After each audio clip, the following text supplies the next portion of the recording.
قابل احترام بھائیوں، دوستوں اور بزرگوں، اللہ جل جلالہ من والہ نے اس دنیا میں ہم سب کو بہت تھوڑے سے زمانے کے لیے بھیجا ہے۔ اس دنیا میں جو آتا ہے اس کے پیچھے موت لگی ہوئی، چاہے مال والا ہو، چاہے دولت والا ہو، چاہے علم والا ہو، چاہے ملک والا ہو، چاہے عہدے والا ہو، چاہے تجارت کی منڈیوں کا مالک ہو، چاہے بڑے بڑے باغات اور فارم کا مالک ہو، لیکن یہ بات طے ہے کہ جو بھی دنیا میں آتا ہے اسے دنیا سے جانا ہے اور موت اس کے پاس آ کر رہے گی۔ آدمی کے لیے جہنم سے بچنا تو آسان ہے، لیکن موت سے نہیں بچ سکتا، موت طے ہے۔ اب یہ دنیا میں انسان کو اللہ تعالی شانہ نے بھیجا ہے اور سارا عالم بنایا ہے، اور پورا عالم جو ہے یہ اس انسان کو کہہ دیا میں نے تیرے لیے بنایا ہے اور تجھے میں نے اپنے لیے بنایا ہے، اور اپنے لیے بننے کا زمانہ اللہ کے لیے آدمی کو بننے اور اللہ کا بننے کا زمانہ جو ہے وہ اس کا یہ دنیا کا زمانہ ہے۔ اس لیے حق تعالی شانہ نے اس کے اوپر میں جتنی اس کی حاجتیں تھیں ان ساری حاجتوں کا انتظام اللہ نے اپنے ذمے لے لیا۔ دنیا میں آنے سے پہلے یہاں کی حاجتیں اس کی آنکھ ہونا ہے، کان ہونا ہے، ہاتھ ہونا ہے، پاؤں ہونا ہے، زبان ہونا ہے، یہ ساری حاجتیں بغیر کسی کے مانگے حق تعالی شانہ نے تقریباً سب کو دے دی، اور ایسی حاجتیں تھیں کہ جس کو نہ ماں دے سکتی تھی نہ باپ دیکھ سکتا تھا۔ آنکھ دینا نہ ماں کا کام ہے نہ باپ کا کام ہے۔ اگر ماں باپ کا کام ہوتا تو دنیا میں کوئی بچہ اندھا پیدا نہ ہوتا۔ کان دینا نہ ماں کا کام ہے نہ باپ کا کام ہے، اللہ نے اپنے ذمے لیا ہے، وہ اللہ دے رہا ہے۔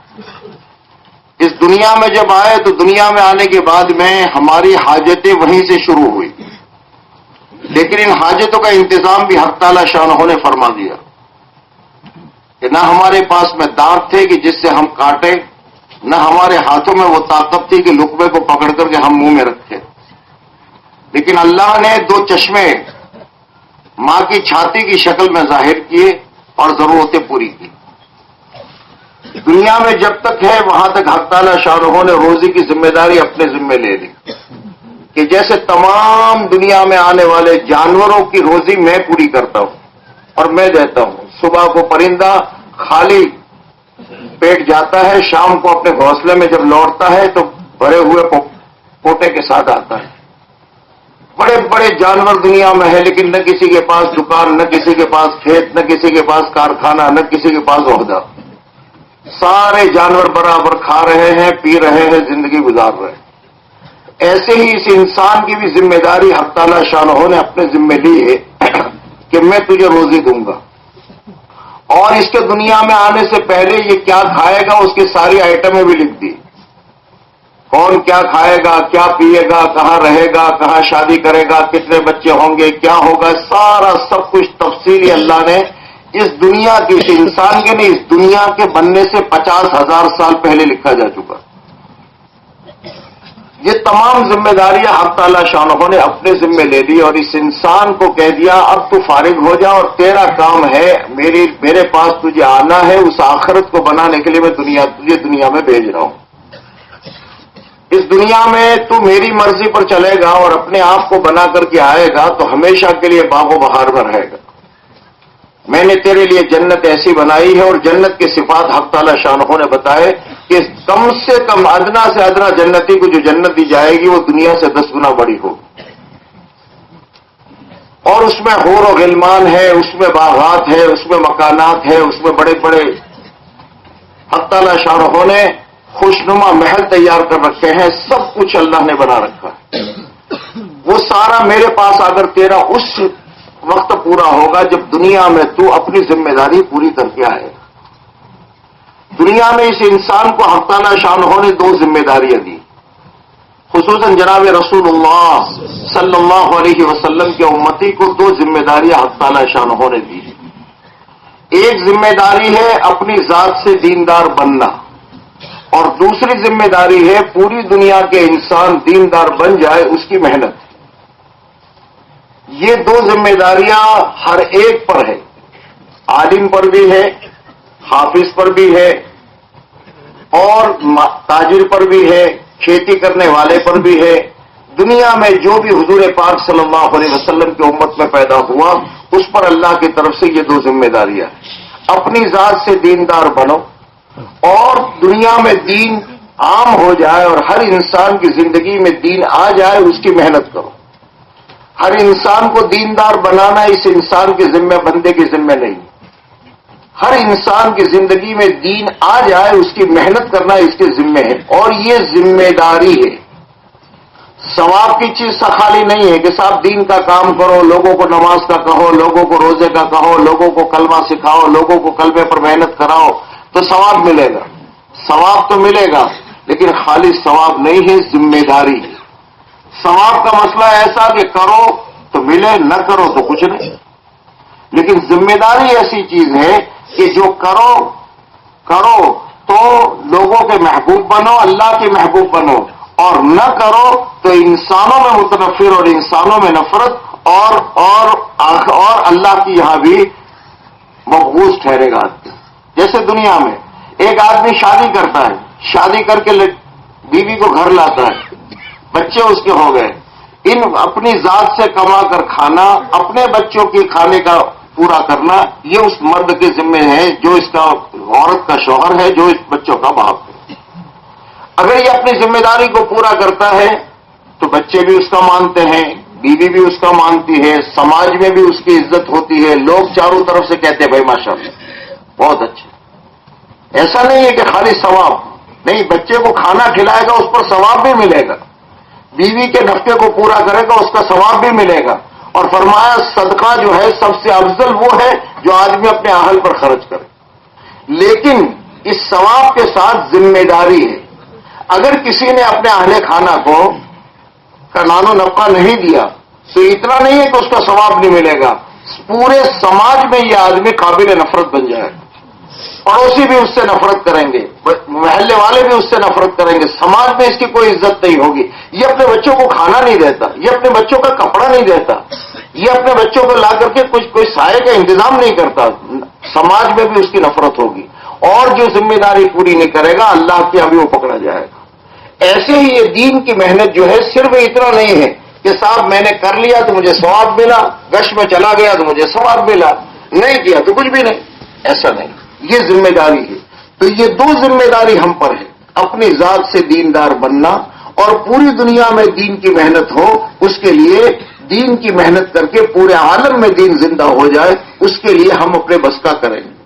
اپنے بس کا کیا ہے کہ سب سے پہلی چیز ہم میں کہ ہر آدمی محنت تو اتنی کرے گا جتنا اس کے بس میں ہے۔ ایک آدمی غریب ہے، وہ چلہ لگا کر کے ہندوستان میں پھر سکتا ہے، ٹھیک ہے وہ یہ کرے گا۔ ایک آدمی عالم میں جا سکتا ہے، وہ کرے گا۔ ایک آدمی ضلع میں جا سکتا ہے، ضلع سے باہر نہیں جا سکتا، وہ کرے گا۔ لیکن حضور پاک صلی اللہ علیہ وسلم کا ہر امتی، اس کی ذمہ داری ہے کہ وہ چھوٹے سے چھوٹا یا بڑے سے بڑا عمل کرے گا، اس کی نیت عالمی ہوگی۔ گشت کرے گا اپنے محلے کا، لیکن نیت ہوگی کہ اس کے ذریعے سے پورے عالم میں دین پھیلے۔ تعلیم کا حلقہ جمائے گا اپنے گھر میں اپنے بیوی بچوں کو لے کر کے، لیکن اس کی نیت ہوگی کہ اس تعلیم کے ذریعے سے پوری دنیا میں اللہ کا دین زندہ ہو جائے۔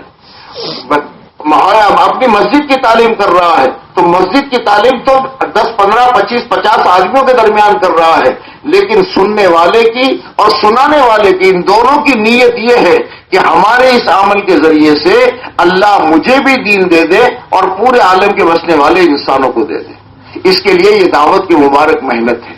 اس دعوت کی محنت کو جتنا زندگی میں لایا جائے گا، آدمی اپنی ذمہ داری کو پورا کرنے والا بنے گا، اور جب ذمہ داری کو پورا کرنے والا بنے گا، حق تعالی شانہ کی یہاں سے اس کے لیے برکتوں کے فیصلے ہوں گے، رحمتوں کے فیصلے ہوں گے۔ جس حال میں ہوگا اس حال میں حق تعالی شانہ اس کی زندگی کو خوشگوار بنائیں گے، اور اس کے ذریعے سے دین دنیا میں زندہ ہوگا، اس کے ذریعے سے دنیا میں برکتیں زندہ ہوگی۔ یہ ہماری پہلی ذمہ داری ہے کہ ہم اللہ کی راہ میں نکل کر کے محنت کرے اور اللہ کے دین کو اپنے میں لائے اور پورے عالم میں پھیلائے۔ اگر یہ محنت نہ ہوئی میرے دوستوں، بھائیوں، بزرگوں، تو دنیا میں عالم میں دین پھیلنا تو بند ہو جائے گا، ہماری اپنی ذات کا دین بھی باقی نہیں رہے گا۔ اس کی واحد وجہ کیا ہے کہ آدمی کو جو چیز دین پر چلاتی ہے وہ اس کے اندر کا پاور چلاتا ہے۔ میں ہمیشہ یہ بات عرض کیا کرتا ہوں کہ آدمی کے اندر کی طاقت ہوتی ہے، جیسے گاڑی ہے، گاڑی کو چلانے والا اس کے اندر کا انجن ہے۔ انجن جتنا پاورفل گاڑی اتنی تیز، انجن جتنا کمزور گاڑی اتنی سلو۔ ذرا سا بمپ آ جائے گا، کمزور انجن ہے وہ وہیں ٹوٹا کر کے کھڑی ہو جائے گی، لیکن گاڑی کی ساری باڈی ٹوٹی ہوئی ہے، انجن پاورفل ہے، پہاڑ پر چڑھنا چاہے گا چڑھ جائے گا۔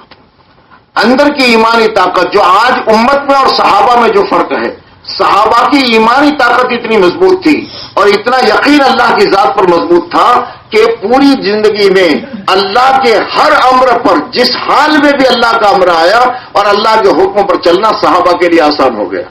حالانکہ ظاہری حیثیت صحابہ کی کیا ہے، گھروں میں کھانا نہیں، پہننے کو پورے کپڑے نہیں، سواری کے لیے گھوڑا نہیں، سواری کے لیے اونٹ نہیں، پیدل چل رہے ہیں، پاؤں میں جوتے نہیں، ساتھ ساتھ سفر ٹڈیاں کھا کر ہو رہے ہیں، پورے 24 گھنٹے میں ایک کھجور کا دانہ مل رہا ہے، اور اس حال میں بھی سارا ظاہری نظام کچھ بھی نہیں ہے پاس میں، لیکن اندر کی وہ ایمانی طاقت ہے کہ اس حال میں بھی پورا دین 100% ان کی زندگی میں موجود ہے، 100%، اور اسے دین پر جو چیز چلا رہی ہے وہ ایمانی طاقت ہے، وہ اندر کا انجن۔ جو میں نے کہا کہ گاڑی کا سارے پہیے، ساری چیزیں، گاڑی کی سیٹیں ٹوٹی ہوئی ہے، گاڑی کی سیٹوں پر پردہ نہیں ہے، اس کے اوپر کا بونٹ ٹوٹا ہوا ہے، ساری چیزیں، لیکن انجن پاورفل ہے، اس حال میں یہ پہاڑ پر چڑھ جائے گا۔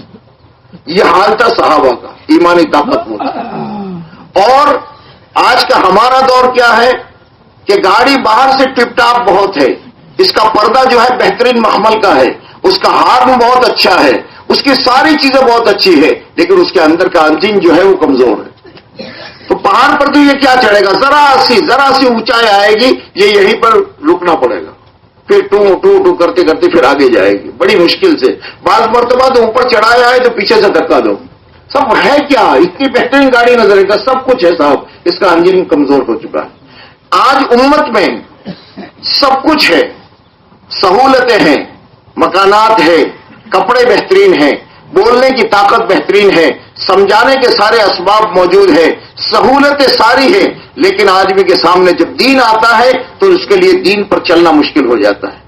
عبادات کی لائن کا دین ہے، محنت کرتے کرتے نماز روزے کا پابند ہو گیا ہے، لیکن معاملات جہاں آئے وہاں پھسل گیا، وہاں پھر وہی کمزور گاڑی کی طریقے سے بمپ آ گیا سامنے۔ اب معاملات کا مسئلہ آیا تو تجارت اس کی صحیح طریقے سے نہیں ہو رہی، اس کی کھیتی صحیح طریقے سے نہیں ہو رہی، اس کی نوکری صحیح طریقے سے نہیں ہو رہی، یہ کسی کو نوکر بلاتا ہے صحیح طریقے سے نہیں ہو رہا ہے، اب اس میں دین پر نہیں چل پا رہا ہے۔ وجہ کچھ بھی نہیں ہے، ایمانی طاقت۔ معاشرہ جو ہے وہ معاشرہ دین پر نہیں ہے۔ وجہ کیا ہے؟ کوئی وجہ نہیں ہے، سارے اسباب مہیا ہے، سب کچھ سہولتیں ہیں، لیکن صاحب وہی میں نے جیسے عرض کیا کہ اندر میں وہ طاقت ہے کہ جو معاشرے پر چلا ہے۔ اس کے لیے ایک پہلا جز کیا ہے کہ ایمانی طاقت جو آئے گی وہ اللہ کے راستے میں نکل کر کے جتنے ایمان کو بولتا چلا جائے گا، جتنے ایمان کو سنتا چلا جائے گا، جتنے ایمانی ماحول میں بیٹھے گا، تعلیم کے حلقوں میں جتنا بیٹھے گا، ایمان کے مذاکرے ہوں گے، یہ تعلیم کے حلقے جو ہیں وہ اس کے اندر کے ایمان کو قوی کریں گے، اس کے اندر کے ایمان کو طاقتور بنائیں گے۔ صحابہ کرام کی زندگی کو آپ اٹھا کر کے دیکھیں کہ مکی زندگی میں کیا ہے۔ مکی زندگی میں تو احکامات نہیں ہیں، لیکن وہ حلقہ موجود ہے، اس حلقے میں دار ارقم میں، جس وقت میں مسجد حرام میں صحابہ داخل نہیں ہو سکتے، لیکن دار ارقم میں بیٹھ کر کے تعلیم کے حلقے، اس میں قرآن پاک جو نازل ہو رہا ہے وہ پڑھا جا رہا ہے، غیب کے تذکرے ہو رہے ہیں، غیب کو بولا جا رہا ہے، جتنا ایمان بولا جائے گا اور جتنا ایمان بولا گیا اندر میں آتا چلا گیا۔ اس لیے دوستو، ایک تو اپنے ایمان کو قوی کرنا ہے، دوسری چیز میرے بھائی اور دوستو، اپنے مقام پر رہتے ہوئے آدمی کا دین پر چلنا آسان ہونے کے لیے سب سے پہلی جو چیز ہے ماحول کا بنانا ضروری ہے۔ ماحول جیسا ہوگا آدمی اس سے متاثر ہوگا۔ جیسی صحبتوں میں آدمی بیٹھے گا اس صحبت کا اثر اس پر آئے گا. صحبت صالح ترا صالح کنت، صحبت طالح ترا طالح کنت. نیکوں کی صحبت تجھے نیک بنائے گی، بروں کی صحبت تجھے بری بنائے گی. آدمی کو صحبت کا ماحول کا اثر ہوتا ہے. ماحول کی مثال ایسی ہے جیسے موسم. جس چیز کا موسم ہوگا وہ موسم سب کو متاثر کرے گا. ٹھنڈی آئی تو ٹھنڈی ہر ایک کو لگے گی. صاحب مالدار صاحب ہے ان کو بھی لگے گی، غریب ہے جھوپڑے میں ہے اس کو بھی لگے گی، مولوی صاحب ہے ان کو بھی لگے گی، قاری صاحب ہے ان کو بھی لگے گی، حاجی صاحب ہے ان کو بھی لگے گی. کالا ہے تو اسے لگے گی، گورا ہے تو اسے لگے گی، عربی ہے تو اسے لگے گی، اجمی ہے تو اسے لگے گی. پورے ملک کا بادشاہ ہے لیکن اسے بھی سردی لگے گی. موسم ہر ایک کو متاثر کرتا ہے. جیسے اسی طریقے سے گرمی ہے، گرمی ہر ایک کو لگے گی. جیسے موسم آدمی کو متاثر کرتا ہے ویسا ماحول آدمی کو متاثر کرتا ہے. دیندار بننے کے لیے اور دینداری کو باقی رکھنے کے لیے میرے بھائی اور دوستوں بنیادی جو چیز ہے وہ ماحول بنانا ہے. ماحول جتنا بنے گا اور جیسا آدمی ماحول میں رہے گا اس ماحول کا اثر اس پر ہوگا. اس کے لیے اپنے مقام پر رہتے ہوئے 4 مہینے بھی لگ گئے ماشاءاللہ، سال بھی لگ گیا، اور ہر سال کے 4 مہینوں کی نیتیں اور دعائیں مانگ کر کے بھی آدمی آ گیا. لیکن گھر کے قیام کے زمانے میں اگر ماحول بنانے کی فکر میں رہا تو یہ اپنی اس گرمی کو باقی رکھ پائے گا. اور اگر آدمی ماحول بنانے کی محنت میں نہ رہا اور اس ماحول میں نہ رہا تو پھر کیا ہوگا کہ 4 مہینے لگانے کے بعد 4 مہینے تک یہ نمازی باقی نہیں رہے گا. 4 مہینے لگ گئے لیکن 4 مہینے کے بعد گھر آ کر کے 4 مہینے تک یہ نمازی باقی نہیں رہے گا. وجہ کیا ہے ان کا؟ وجہ یہ ہے کہ وہ ماحول جو تھا اس ماحول کو اس نے چھوڑ دیا. اس لیے پہلی چیز آدمی جہاں پر بھی ہوگا، داعی ہوگا تو مدعو نہیں بنے گا. ہمیشہ یاد رکھو، داعی جو ہوتا ہے وہ مدعو نہیں بنا کرتا، اور جو داعی نہیں ہوتا وہ کسی نہ کسی کا مدعو بن جاتا ہے. جو آدمی اللہ کی طرف دعوت دینے والا ہوگا، جو اللہ کی مدد اللہ کے اوامر کی طرف دعوت دینے والا ہوگا، جو جناب رسول اللہ صلی اللہ علیہ وسلم کی اتباع کی دعوت دینے والا ہوگا، وہ کسی اور کا مدعو نہیں بنے گا. اور اگر دعوت اس کی زندگی میں نہیں ہے، اس کی زندگی میں دعوت حقیقی الفاظ کی دعوت ہے لیکن اندر سے وہ طلب نہیں ہے تو پھر آدمی مدعو بن جائے گا. اس لیے میرے دوستوں اور بھائیوں، ہم جس ماحول میں رہ رہے ہیں اس ماحول کا بننا ضروری ہے. اور ماحول کے بننے کے لیے رسول پاک صلی اللہ علیہ وسلم نے اس امت کو اپنی ذات سے لے کر عالم تک کی محنت کی جو ذمہ داری دی ہے اس کو تفصیل سے بتایا. سب سے پہلے بتایا قوا انفسکم، اپنی ذات کو بچاؤ جہنم سے، واہلیکم، تمہارے گھر والوں کو بچاؤ. دوسرے آیت میں فرمایا وانذر عشیرتک الاقربین، اپنے رشتہ داروں کو اللہ سے ڈراؤ. اور پھر اس کے بعد وَلِتُنذِرَ أُمَّ الْقُرَىٰ وَمَنْ حَوْلَهَا، آپ کی بستی ہے اور اس کے اطراف میں جو ہے ان کو اللہ کے عذاب سے ڈراؤ. یہ ایک محنت ہے، یہ محنت جو اس امت کو دی گئی ہے اور اس امت کی ذمہ داری ہے. میرے بھائیوں اور دوستوں، سب سے پہلی چیز، میں اور آپ جہاں رہ رہے ہیں اگر ہماری اپنی زندگی میں دین ہوگا اور ہماری اپنی بیوی کی زندگی میں دین ہوگا اور ہماری اپنے گھر میں محنت ہوگی تو سب سے پہلے ہماری اولاد میں دین آئے گا. اولاد میں دین آتا ہے گھر کے راستے سے، بیوی میں دین آتا ہے شوہر کے راستے سے. شوہر کی زندگی میں جتنی دینداری ہوگی وہی دینداری بیوی کی زندگی میں آئے گی، اور بیوی کی زندگی میں جو دینداری ہوگی وہ بچوں کی زندگی میں آئے گی. اگر شوہر کی زندگی میں دینداری نہیں ہے، شوہر کی زندگی میں وہ اللہ کی ذات کا یقین نہیں ہے تو پھر کیا ہوگا کہ بیوی کی پہلا بیوی کا اندر کا یقین بگڑے گا. میرا شوہر مجھے پالتا ہے، شوہر کے ہاتھ میں دکان ہے اس لیے میں پل رہی ہوں، شوہر کی چونکہ میرے گھر والے کی چونکہ ہوٹل ہے اس لیے میرے ساری ضرورتیں پوری ہو رہی ہے. اس کی زبان پر اللہ کا غیر آتا چلا جائے. اس لیے سب سے پہلے اپنے گھر کا ماحول بنے. اچھا، ماں کی زندگی میں جو ہوگا وہ اولاد کی زندگی میں آئے گا. میں مثال دیا کرتا ہوں آسان اور شارٹ ایک دم. عورت کیا ہے؟ یہ بچے کے بننے کی جگہ ہے. عورت کیا ہے؟ اس کی گود جو ہے وہ بچے کی پرورش کی جگہ ہے. بچے کی تربیت اور پرورش جو ہوا کرتی ہے یہ مدرسوں میں نہیں ہوتی. سن لو، ہمیں سارے کے سارے فارغ بیٹھے ہیں، ہمارا چھوکرا مدرسہ میں بٹوا جائے. مدرسے سے تو علم حاصل کرے گا، لیکن اس علم پر عمل جو ہے وہ گھر میں آ کر سیکھے گا۔ گھر کا ماحول بچے کو متاثر کرے گا۔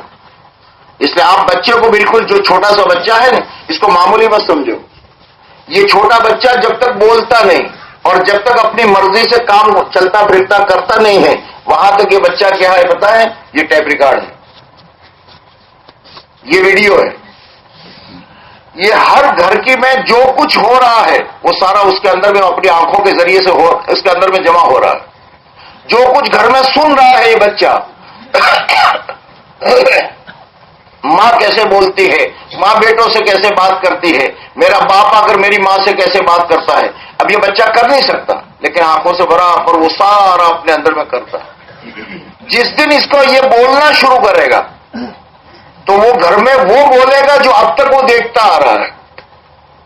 ماں جیسے بولتی ہے، بچہ بھائی جیسے بولتا ہے، میرا باپ جیسے بولتا ہے، بچہ وہی بولے گا، وہی کرے گا۔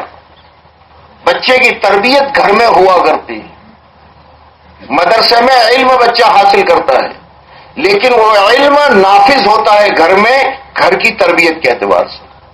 اس لیے بیوی عورت میں، ماں میں جو چیزیں ہوگی وہ بچے میں منتقل ہوگی۔ بچہ جو ہے تربیت کی جگہ ہے، بچہ ماں جو ہے وہ بچے کے بننے کی جگہ ہے، بچہ جو ہے وہ ماں کے پاس تربیت حاصل کرے گا۔ اس لیے میں عرض کیا کرتا ہوں، چھوٹی سی مثال، عام طور پر یہ دنیا میں جتنی چیزیں بنتی ہیں بڑی بڑی لاکھوں کے اعتبار سے، وہ اس کی ڈائی بنتی ہے، یا آپ کو کھلونے اور کئی چیزیں ملے گی بازار میں، کتنے کی ہے؟ ان کا 15 روپے، کتنے کی ہے 10 روپے کی، کتنے کی ہے 25 روپے کی، لیکن اس کی ڈائی بنتی ہے جس میں یہ سارے کھلونے تیار ہوتے ہیں۔ وہ ڈائی کی قیمت پوچھو، یہ ڈائی صاحب کتنے کی بنے گی؟ ان کا 3 لاکھ کی۔ کھلونا بن رہا ہے، مل رہا ہے 10 روپے میں، اس کی ڈائی بنانے جاؤ 3 لاکھ روپے، 4 لاکھ روپے، 5 لاکھ، 10 لاکھ، 15 لاکھ۔ صاحب ہے کیا؟ ان کا یہ ڈائی جو بنے گی ویسا ہی کھلونا بنے گا۔ اگر ڈائی میں ذرا سی کمی ہوئی، ذرا بیچ میں کوئی لکیر بن گئی تو سارے کھلونوں میں وہ لکیر آئے گی۔ اگر ڈائی میں ذرا سا گڈھا بن گیا تو جتنے کھلونے تم لاکھوں کروڑوں تیار کرو گے ان تمام میں وہ گڑھا آئے گا۔ ڈائی کی ذرا سی کمی جو ہوتی ہے وہ کھلونے میں منتقل ہوتی ہے۔ ایسے ماں جو ہے وہ ڈائی ہے، بچے کے بننے کی جگہ ہے، بچے کی تربیت کی جگہ ہے۔ اس ڈائی میں جو کمی ہوگی وہ اولاد چاہے 5 ہو، چاہے 10 ہو، چاہے 15 ہو، چاہے 20 ہو، یہ اولاد میں آئے گی۔ اب اس کے لیے ہمارا اپنے اپنے گھر والوں کے ساتھ میں دیندار بننا ضروری ہے۔ اب دیندار بنانے کا راستہ کیا ہے؟ ان کا دیندار بنانے کا راستہ میرے دوستوں، اپنے گھر میں آخرت کے تذکرے ہیں، اپنے گھر میں جنت کے تذکرے ہیں، اپنے گھر میں اللہ کی محبت کے تذکرے ہیں، اپنے گھر میں اللہ کے نبی صلی اللہ علیہ وسلم کی محبت کے اور آپ والے اعمال کے تذکرے ہیں۔ یہ گھروں میں جتنے احترام سے اور اہتمام سے یہ تذکرے ہوں گے، اتنا گھر میں یہ آنا شروع ہوگا۔ اس کا راستہ ڈنڈا نہیں ہے، اس کا راستہ ریزولوشن پاس کرنا نہیں ہے، تو دیندار بن جا نہیں تو میری تیری نہیں بنے گی، یہ راستہ نہیں ہے۔ اس کا راستہ مذاکرے ہے، اس کا راستہ تعلیم کے حلقے ہیں۔ جب بیٹھ کر کے آدمی فضائل کو سنتا ہے، فضائل کو سنتا ہے تو آدمی اپنا سب کچھ قربان کرنے کے لیے تیار ہو جاتا ہے۔ اس پر یہ ملے گا، اس پر آخرت میں یہ ملے گا۔ اس لیے آپ دنیا میں دیکھو، کسی انسان کو بلاؤ اور بلا کر کے کہو ہم تجھے 2 کروڑ روپے دیتے، تیری جان لینی ہے ہم کو، بول تیار ہے؟ ان کا نہ بابا، 2 کروڑ کا ڈھگلا کرو، اپنی جان دینے کے لیے تیار نہیں ہوگا۔ 20 لاکھ روپے دے دو، تیری 2 آنکھیں چاہیے، نہیں دے گا۔ غریب سے غریب آدمی، لیکن ہاں صاحب بغیر آنکھ کے کیسے گزرے گا؟ نہیں دے سکتا۔ 2 لاکھ روپے میں پاؤں نہیں دے دے گا، ایک عضو بدن کا دینے کا لاکھوں میں تیار نہیں ہوگا، چاہے ساری دنیا اس کے سامنے اڑیل دو، کہنا بھائی۔ لیکن تعلیم کا حلقہ ایسی چیز ہے، فضائل کا مذاکرہ ایسی چیز ہے کہ حضرات صحابہ کرام نے بیٹھ کر تعلیم کے حلقوں میں اللہ کی راہ میں تھکنا، اللہ کی راہ میں جان لگانا، اللہ کی راہ میں مال لگانا، اللہ کی راہ میں یہ کرنا، رات کو اٹھ کر نماز پڑھنا، فضائل جتنے سنتے چلے گئے حضرات صحابہ کرام کی زندگی میں آئے، تو نتیجہ یہ ہوا کہ جب آدمی فضائل کو سنتا ہے تو آدمی اپنی سب سے پیاری جو چیز ہے وہ اس کی جان ہے، اس جان کو ہتھیلی میں لے کر کے اللہ کے راستے میں شہید ہونے کے لیے پھرتا رہتا ہے۔ صاحب اتنا سارا مال دینے پر یہ جان دینے تیار نہیں تھا، اور اس کے سامنے جنت کے فضائل آئے، اس کے سامنے یہ آیا کہ اللہ کی نسبت پر جس کی جان گئی اور شہید ہوا، اس کا پہلا قطرہ زمین پر گرنے سے پہلے اس کی مغفرت ہو جاتی ہے، اور اس کے لیے اللہ نے اتنے انتظامات کر رکھے ہیں۔ تو جان کو بچانے والا آدمی اپنے ہتھیلی میں اپنی جان کو لے کر کے اللہ کے راستے میں پھرتا رہتا ہے کہ خدا میری جان کو قبول کر لے۔ یہ استعداد کس پر پیدا ہوئی؟ کہ یہ استعداد تعلیم کے حلقوں سے پیدا ہوئی۔ ہمارے گھروں میں دینداری جو آئے گی، ایک ہے دین کا ڈھکوسلا، ایک ہے دینداری۔ یہ دینداری جو گھروں میں آئے گی میرے دوستو، اس کے لیے گھر کا ماحول بنے۔ گھر کا ماحول بنانے کے لیے لکڑی ڈنڈا نہیں ہے، گھر کا ماحول بنانے کے لیے حضور پاک صلی اللہ علیہ وسلم والی باتیں ہیں، تعلیم کا حلقہ۔ کہ گھر میں کوئی وقت طے ہو جس وقت میں بیٹھ کر کے ہمارے گھر میں تعلیم کا حلقہ جمے۔ اگر تعلیم کا حلقہ جمع میرے دوستو تو یہ گھر جنت کا نمونہ بنے گا۔ اگر تعلیم کا حلقہ ہوا، بیٹے بیٹی کی شادیاں آسان ہو جائے گی، زندگی کے سارے مراحل آسان ہو جائیں گے جب گھروں میں دینداری آئے گی۔ اس لیے میرے دوستو ماحول بنانے کے لیے اپنے گھر میں اپنے بچوں کو لے کر کے بیٹھ کر کے کوئی وقت طے کر کے تعلیم کا حلقہ، چھوٹے چھوٹے بچوں کو لے کر بیٹھو۔ جیسے میں نے کہا نا، وہ بچہ وہ کرے گا جو سنا ہے اس نے، وہ بولے گا۔ وہ بچہ وہ کرے گا جو اس نے دیکھا ہے۔ اسے بٹھاؤ تعلیم کے حلقے میں، ماں کی گود میں ہی چاہے بیٹھے۔ تعلیم کا حلقہ ہمارا بہت ضروری ہے۔ مسجد کا، اسی طریقے سے مسجد کا تعلیم کا حلقہ وہ تو ہو جاتا ہے کسی نہ کسی درجے میں، لیکن میرے دوستو معاف کرنا، میں بھی اس کا شکار ہوں، آپ بھی اس کا شکار ہے کہ ہم نے اپنے گھروں میں اپنے بیوی بچوں کو لے کر بیٹھ کر تعلیم کے حلقے کو کرنا چھوڑ دیا، جس کا نتیجہ یہ ہے باپ تہجد گزار ہے، جس کا نتیجہ یہ ہے کہ باپ رات کو اٹھ کر کے اللہ کے سامنے رونے والا ہے، جس کا نتیجہ یہ ہے کہ باپ کی تکبیر تحریمہ نہیں جاتی، جس کا نتیجہ یہ ہے کہ باپ ماشاءاللہ زندگی میں کبھی اس کے قرآن کی تلاوت نہیں گئی ہے، لیکن اولاد دہریہ پیدا ہو رہی، اولاد بے دین بنتی آ رہی ہے۔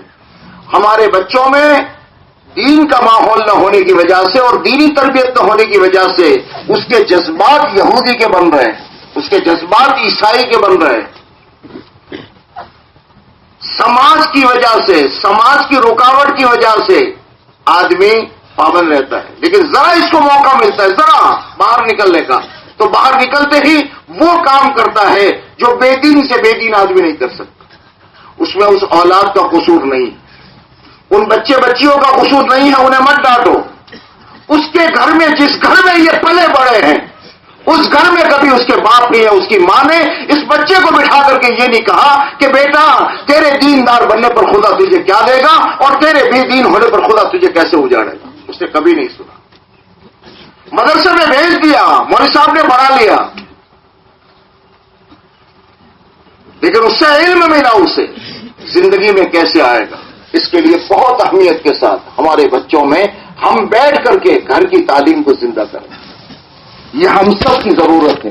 اس سے گھر کا ماحول بنے گا، اور تعلیم کے ساتھ گھر میں 6 نمبر کے مذاکرے کی عادت ڈالو اور خود شریک ہو۔ جتنے 6 نمبر آئیں بولنا آئے گا، اس طریقے سے آہستہ آہستہ آہستہ وہ بچے کی زندگی میں آئے گا۔ ہم جس بستی میں رہتے ہیں اس بستی میں ہمارا ماحول بنے، اس کے لیے میرے دوستو ہماری زندگی میں گشت، مسجد، اپنی مسجد کا گشت، دوسری مسجد کا گشت، ماہانہ اپنے 3 دن لگانا ہے۔ یہ اعمال ہے جو 5 اعمال، اس کی تفصیل کو بیان کرنے جاؤں گا تو ابھی 2 گھنٹے ہو جائیں گے۔ سارا مجمع اس سے واقف ہے کہ اپنے آپ کو ماحول میں باقی رکھنے کے لیے، دینی ماحول کے بنانے کے لیے یہ 5 اعمال ہے جو اپنے گھر میں رہ کر کے، اپنے مقام پر رہ کر کے، تاجر کو تجارت کے ساتھ، کھیتی والے کو کھیتی کے ساتھ، ملازم کو ملازمت کے ساتھ، جس شعبے میں بھی ہم ہیں، اس شعبے میں ان اعمال کو ہم کرتے رہیں گے. اور یہ 5 اعمال اگر ہماری زندگی میں میرے بھائی اور دوستوں آ گئے، اس سے ہمارا اپنا دین پر جمنا آسان ہو جائے گا، ہمارے گھر میں دینی ماحول بنے گا، ہمارے اطراف میں دینی ماحول بنے گا، اور پھر اللہ جل جلالہ من والہ ترغیب اور فضائل کے راستے سے جیسے حضرات صحابہ کرام سنتے چلے گئے اور صحابہ کرام کی زندگیوں میں آتا چلا گیا کہ جان دے رہے ہیں، نیزہ لگ رہا ہے، خون کا فوارہ چھوٹ رہا ہے، لیکن فضائل کا وہ استحضار ہے کہ اس حال میں بھی کہہ رہے فزت ورب الکعبہ، کعبہ کے رب کی قسم میں تو کامیاب ہو گیا. وہ ماحول بنانا ضروری ہے دوست. دینداری اندر میں آئے، دینداری کا لباس نہیں، دینداری اندر میں آئے. اور دینداری کے اندر میں آنے کے لیے جہاں بیرونی نقل و حرکت ہے، کم سے کم ہر سال کے 4 مہینے کی ترتیب پر آنا، اور اس کے ساتھ ساتھ اپنے گھر میں اور اپنے مقام پر، اپنے ماحول میں اپنے وقت کو بڑھانا. آخری درجہ جو ہے، آخری درجہ کہ مسجد کی اور گھر کی تعلیم. آخری درجہ جو ہے میرے دوستوں کہ ہفتے کے 2 گشت. آخری درجہ جو ہے روزانہ ہمارے جتنے 4 مہینے چلے لگے ہوئے جو بھی مصلی ہیں، ان مصلیوں کا 10-15 منٹ بیٹھ کر کے مسجد وار جماعت میں بیٹھنا. عام طور پر فجر کی نماز کے بعد ہوتا ہے. ابھی میں گھر میں ہی کل پرسوں ہی بچوں سے بات کر رہا. یہ عمل کتنا مبارک ہے. اب آدمی رومال اٹھا کر چل دیتا ہے. یہ صبح کا جو مشورہ ہوتا ہے معمولی کام سے اٹھ کے چل دیا، اور باہر جاؤ گے بیچارہ بیٹھا ہے، باہر کسی سے بات کر، اس لیے کہ 10 منٹ کا مشورہ ہوتا ہے. لیکن یہ کتنے بڑے خیر سے محروم ہو کر گیا ہے، اس دادان کو پتہ نہیں. ایک تو سب سے پہلی چیز فجر کی نماز کے بعد مشورہ ہو رہا ہے. اس کے معنی یہ کہ ہمارے آج کے دن کی ابتدا اللہ کے نبی صلی اللہ علیہ وسلم والی محنت کے مشورے سے ہمارا دن اسٹارٹ ہوا. پہلی چیز. دوسری چیز، مشورہ کیا ہے کہ صاحب مشورہ وہ ہے کہ اس میں بیٹھ کر کے 5-15 آدمی ہی مشورہ کر رہے ہیں، لیکن ہر ایک کی نیت یہ ہوتی ہے کہ ان اعمال کے ذریعے سے پوری دنیا میں اللہ کا پورا دین زندہ ہو جائے. اس کے لیے مشورہ کرتے ہیں، یہاں محنت کرتے ہیں اپنے محلے میں، لیکن نیت ہوتی ہے عالم میں. تو گویا پورے عالم کا ثواب یہ 10 منٹ میں لے کر کے جا رہا ہے. تیسری چیز میں عرض کیا کرتا ہوں، پوری دنیا میں جہاں بھی لوگ ہیں وہاں دعائیں ہو رہی. جماعت میں نکلنے والے دعا کر رہے ہیں، اجتماع میں دعا ہو رہی ہے، مراکز میں دعائیں ہو رہی ہیں، اور جتنے مخلصین ہیں وہ دنیا میں دعائیں کر رہے ہیں. کیا دعائیں کر رہے ہیں؟ اے اللہ، پوری دنیا میں جس شعبے کے اعتبار سے بھی دین کا کام ہو رہا ہے اور دین کی محنت لوگ کر رہے ہیں، اے اللہ محنت کرنے والوں کو اخلاص عطا فرما، محنت کرنے والوں کو برکت عطا فرما، محنت کرنے والوں کے دنیا آخرت کی ضرورتوں کا تکفل فرما. یہ پوری دنیا میں دعائیں ہو رہی ہے. اب یہ صبح کے 10 منٹ کے مشورے میں عالم کی دعائیں لے کر کے یہ گھر جا رہا ہے. پوری دنیا کے صلحاء کی دعائیں لے کر یہ گھر جا رہا ہے. اس کے ساتھ دعائیں ہیں، اس لیے کہ دعوت کی محنت کا ہر عمل اور دین کی محنت کا ہر عمل اور دین کی لائن کے جتنے شعبے ہیں، چاہے مکاتب، مدارس، جتنے بھی ہو رہے ہیں، ان سب کی محنتوں میں شریک ہونے کا راستہ دعا ہے. اور اس محنت میں جو لگنے والے لوگ ہوتے ہیں ان کے لیے چاروں طرف سے دعائیں ہوتی ہیں. اب یہ 10-15 منٹ کے لیے مسجد وار جماعت بیٹھی ہے، اس میں سے آدمی اٹھ کر چل دیا. وہ سمجھتا ہے نہ تو خالی 2-4 مونسوں مشورہ کر رہا، شیطان یہ مارتا. اس لیے اپنی مسجد میں بیٹھ کر کے روزانہ فجر کے بعد کا جو مشورہ ہو رہا ہے، اس مشورے میں کتنی بھی ضروری کام ہو اسے قربان کرو. بیٹھو میرے دوست، اس بیٹھو، بہت بڑی خیر لے کر اپنے گھر میں جاؤ. آخرت میں اتنا ملے گا، اس لیے کہ دعائیں مل رہی اور چاروں طرف سے جو محنت ہو رہی ہے اس محنت میں ہمارا حصہ ہو رہا ہے. اب اس مشورے میں کیا کرنا ہے؟ 100% ہماری پوری بستی میں اللہ کا دین زندہ ہو جائے، اس کے لیے بیرونی نقل و حرکت اور اس کے لیے گھروں میں ایک ماحول بنے گا۔ یہ چھوٹے چھوٹے اعمال ہیں روزانہ کے، 10 منٹ کا مشورہ ہے، 15، 20، 25 منٹ آدھے گھنٹے کی تعلیم کا حلقہ ہے مسجد کا، 15 منٹ کا گھر کا تعلیم کا حلقہ ہے، چھوٹے چھوٹے کام ہیں یومیہ۔ اور روزانہ اپنا وقت جو بچا ہوا ہے، جو دیکھو جو کام جو ٹائم دھندے میں لگتا ہے وہ آسمان سے اتنی بلاؤں کو اور دنیا میں اتنی مصیبتوں کو نہیں لاتا۔ دھندے والا میں اپنے دھندے میں بیٹھا ہوں، آپ اپنے دھندے میں بیٹھے، امت پر جو مصیبتیں آتی ہے، شقاق، نفاق، لڑائیاں، پارٹیاں، ایک دوسرے کے خلاف مقدمے، ایک دوسرے کے خلاف پلاننگ کرنا، ایک دوسرے کو نیچے اتارنا، عزتوں سے کھیلنا، ایک دوسرے کی بہو بیٹیوں کے متعلق میں پتہ نہیں کیا کیا خرافات بکنا اور اس سے دلوں کا پھٹنا، یہ سارے جو الا بلا ہے یہ ان وقتوں میں ہوتا ہے جن وقتوں میں آدمی جو وقت اس کا فارغ ہے نہ کسی دندے میں لگتا ہے نہ گھر میں لگتا ہے۔ اس لیے حضرت مولانا یوسف صاحب رحمۃ اللہ علیہ فرمایا کرتے تھے کہ یہ امت کا وقت جو ہے، امت پر جو بلائیں اور مصیبتیں آ رہی ہے اور امت جو آپس میں ٹکرا رہی ہے اور امت میں جو حسد کینہ بغض پھیل رہا ہے، یہ ہے ان کے وہ وقتوں کی وجہ سے ہو رہا ہے جو وقت ان کا فارغ، جو کاروبار سے نکال لو اور بیٹھ کے کبھی گنو۔ آدمی سمجھتا ہے مشغول سے مشغول آدمی، میرے پاس کوئی وقت نہیں۔ ہمارے مرحوم حاجی سلیمان ممایا اللہ انہیں غری کی رحمت فرمائے، یہ پڑھے لکھے لوگوں کی جماعتیں لے کر جاتے، تو کبھی کبھی بیٹھ کر کے اپنی جماعت کو کہہ دیتے کہ ہم میں کا ہر ساتھی کوئی ڈاکٹر ہے، کوئی فلاں ہے۔ تو ہمارے ایک ڈاکٹر صاحب خود بیان کرتے تھے کہ ان صاحب میرا ذہن یہ تھا کہ بھائی میں تو ڈاکٹر آدمی ہوں، مغرب بعد بھی پیشنٹ آوے، عشاء بعد بھی پیشنٹ آوے، رات کو بھی پیشنٹ اٹھاوے، صبح کو بھی میں مسجد کے لیے وقت آدھا گھنٹہ بھی میرے لیے نکالنا مشکل۔ تو سلیمان بھائی کی جماعت کے ساتھ ایک مرتبہ چلا گیا تو سلیمان بھائی نے سب کو کہا کہ بھائی ایک کام کرو، آج 10 منٹ کے لیے سب الگ بیٹھ جاؤ قلم کاغذ لے کر کے، اور صبح سے لے کر شام تک آپ کا کون سے کام میں وقت لگتا ہے وہ لکھو، کتنے گھنٹے آپ کے کام میں لگتے ہیں۔ تو میں بیٹھا لکھنے کے لیے، تو میرا کلینک کا جو میں نے وقت لکھا تو مشکل سے 10 گھنٹے ہوا، پھر گھر میں آرام کا وقت لکھا تو 6، 7، 8 گھنٹے ہوا، گھر کی ضروریات کا وقت لکھا تو اتنا، سارا حساب کر کے میں دیکھا کہ ڈاکٹر تو یہ سمجھتا تھا کہ تیرے پاس آدھا گھنٹہ نہیں، روزانہ تیرے 4 گھنٹے بیکار جاتے۔ یہ 4 گھنٹے میں نے دیکھا تو کسی کے ملنے میں، کسی کے پاس بیٹھنے میں، کسی کے پاس اٹھنے میں۔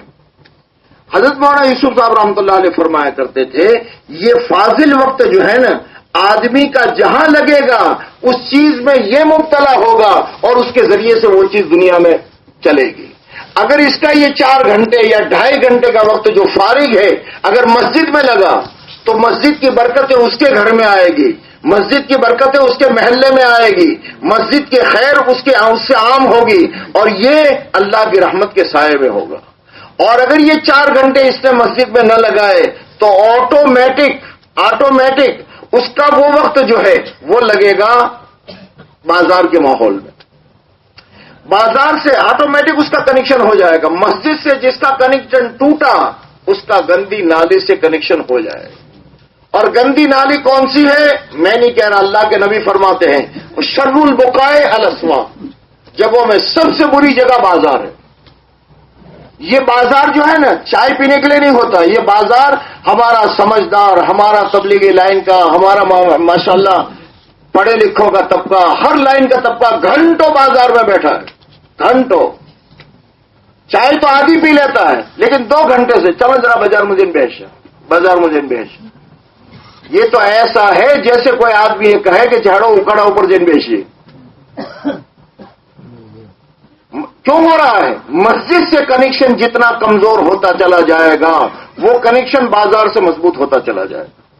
یہ 2.5 گھنٹے یا 4 گھنٹے جو ہمارا فارغ وقت ہے وہ مسجد کو دیا جائے۔ مسجد میں اگر ساتھی اس وقت میں ہے، کوئی ملاقات ہے، چلے جاؤ، پہلا کام وہ ہے، کسی کی تشکیل ہے چلے جاؤ، کسی کو وصول کرنا ہے چلے جاؤ. بھائی ملاقاتوں کا وقت نہیں ہے، مسجد میں بیٹھے سکھاؤ سیکھو. یہ بھی نہیں ہے بیٹھ کے اللہ اللہ کرو، کچھ بھی نہیں کہ کوئی کام نہیں ہے، مسجد میں آ کے چپ چاپ بیٹھ جاؤ. خالی بیٹھ جانے پر اللہ کی رحمتیں آ رہی، اللہ کی رحمتیں برس رہی. اس لیے اپنا جو فارغ وقت ہے یہ مسجد کو دو، کم سے کم 2.5 گھنٹے، اللہ جتنی توفیق دے دے. یہ روزانہ کے کام ہے چھوٹے چھوٹے سے. ہفتے کا کام کیا ہے؟ اپنی مسجد کا گشت کرو اور مسجد کے باہر گشت کرو، ماحول بنے رہے. مہینے کا کام کیا ہے؟ 27 دن حلال روزی کمانے میں لگاؤ اور 3 دن کے لیے اپنی جماعت بنا کر اللہ کی راہ میں چلے جاؤ. یہ وہ اعمال ہے، ان عملوں کو اگر میرے دوستوں کیا، سب سے پہلا ہماری اپنی ذات کو، سب سے پہلا ہمارے اپنے گھر کو، سب سے پہلا ہمارے اپنے محلے کو، اور سب سے پہلا ہماری اپنی بستی کو بہت ہی اسی کا فائدہ ہوگا. اور سب سے زیادہ یہ کہ ہم ماحول میں رہیں گے. یہ جتنا زندگی میں آئے گا دین زندگیوں میں آتا چلا جائے گا. یہ ہے بہت آسان، لیکن اس کے لیے ضرورت کس بات کی ہے؟ ارادے کی پختگی، ارادے کی پختگی کی، پکی نیت کی، عزم کرنے کی. نہیں صاحب یہ تو کرنا اتنا آسان میں نہیں کروں گا، کیا کروں گا. اگر یہ اعمال کرتے رہا تو چلے اس کے محفوظ ہو جائیں گے. چلے میں جو برکتیں لے کر آیا ہے وہ باقی رہے گی. 4 مہینے کی برکتیں لے کر آیا ہے وہ باقی رہے گی. سال کے جو فائدے لے کر آیا ہے وہ باقی رہے گی. ورنہ میرے دوستو یہ زہریلا ماحول سال کی برکتیں لگانے والا کچھ ہی دنوں میں ان برکتوں کو چھوڑ جاتا ہے. اس لیے میرے بھائیوں، مسئلہ ہے سب کا، میرا اور آپ کا، اپنی دینداری لے کر کے، دین لے کر کے آخرت کے لیے جانا. اس لیے یہ مجمع طے کرو کہ الحمدللہ جو جماعتوں میں جا رہے وہ بھی، اور جو اس وقت میں نہیں جا رہے بعد میں جائیں گے وہ بھی یہ نیت کرو کہ انشاءاللہ اب یہ 5 اعمال جو ہیں اس کو انشاءاللہ موت تک کرنا ہے اور ہر حال میں کرنا ہے. کرو گے بھائی؟ اپنی ضرورت سمجھ کر کرنا ہے، اپنی مسجد وار جماعت کو مضبوط کرنا ہے، اللہ سے مانگنا ہے. انشاءاللہ یہ کریں گے، اللہ آسان کریں گے. اور آئندہ سال تک ہماری کوئی بستی میں اتنی محنت ہو جائے کہ الحمدللہ بہت بڑا طبقہ تو ایسا ہو جو مہینے میں 3 دن ہر مہینے لگاتا ہو، لیکن گاؤں میں کوئی ایک بالغ مرد ایسا باقی نہ بچے کہ کم سے کم 3 مہینے میں 4 مہینے میں اس کے 3 دن لگ جائے. یہاں تک کہ ہم اپنے بستیوں کا سروے کریں کہ 2014 میں ہماری گاؤں میں ایسے کتنے لوگ باقی رہ گئے کہ جن کے پورے سال میں 3 دن بھی نہیں لگے. ایک آدمی کو محنت کا نشانہ بنا کر محنت کریں گے. جتنی محنت کریں گے اللہ صلاحیت بھی دے گا، اللہ برکتیں بھی دے گا، اللہ خیر بھی دے گا. کرو گے بھائی؟ اللہ ہم سب کے لیے آسان فرماوے، اللہ ہم سب کو اپنے دین پر چلاوے، اور دین کی محنت کی اللہ پاک ہم سب کو توفیق نصیب فرمائے. اب پورے مجمع سے درخواست ہے اپنی دعائیں پڑھ کر کے جانا ہے. لیکن جماعت میں جانے والے جتنے ساتھی ہیں وہ جماعت میں جانے والے ساتھی ذرا آگے آ جاؤ، تاکہ یہاں ان کو کس کو کہاں بیٹھنا ہے وہ ہمارے ساتھی ترتیب دے دیں گے. باقی ساتھی اپنے ضروریات سے فارغ ہو لو. 7:30 بجے 7:45 پونے 8 بجے سے دوسری مجلس انشاءاللہ آواز لگنی شروع ہو جائے گی. 8 بجے کے آس پاس بات شروع ہو جائے گی اور 10 بجے کے آس پاس انشاءاللہ دعا ہو جائے گی. اس لیے وقت آپ کو دیا جا رہا ہے 1 گھنٹے کا. اب وہ 1 گھنٹے میں اپنی ضروریات سے فارغ ہو لو. اشراق کا وقت ہو، اشراق کا وقت ابھی 2-3 منٹ میں ہو جائے گا. اشراق پڑھ لو، ضرورتوں سے فارغ ہو لو. جو جماعتوں میں جانے والا مجمع ہے بھائی ذرا ایک کام کرو. او بھائی، اے بھائی، بہو تاوڑا આટલી બધી નરમીની વાત કરું છું. સાથ હાલો. શું ચાના કપ તૂટી જાય છે?